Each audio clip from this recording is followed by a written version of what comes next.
I spent a lot of time at nursing homes, and I have so many stories from being in visiting. And one lady, I remember she used to always sit at the end of kind of like a T in the road of the nursing home. She used to sit there so she could see all the people coming from her left and to the right and straight ahead. And right across from there was the nurse's station. And I remember one day she was telling me that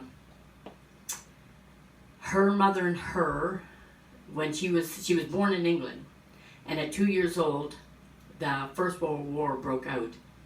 And her father wanted her and her mother safe, and he was in the service. So he sent them to Canada to be safe over here. And her mother didn't want to come. And so he talked to her and he said, listen, he said, we're going to pray. And he said, as long as God is between me and you, there will be no distance. And it's the same today with all this that's going on. As long as God is the one that is between us, there is no difference. There's no distance, and there's no difference of having us face to face. And I remember that really stuck with me. She was a Salvation Army lady, and her mother used to volunteer a lot with the Salvation Army people. And when she was just a kid, they used to serve food and, hand out clothes and all the things that they did way back. And I remember she said, a lot of people will say, if I was richer, or if I was poorer, if I was older, if I was younger, people always have an excuse why they don't work for Jesus. Just take what you have and do what you have for your neighbors. Jesus said, the one that has a need today, that is who our neighbor is. This song says, Jesus, hold my hand. And this was a song that took me through a lot of battles when I first came back to Jesus when I was 19 years old. And I really dedicated my life to Him. I didn't know there was a lot of verses to it, but I used to sing this every day, this chorus.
Amen. And you know, He has held my hand. He's held our hands all these years, and He has never failed. And He's not going to start today. God bless you all.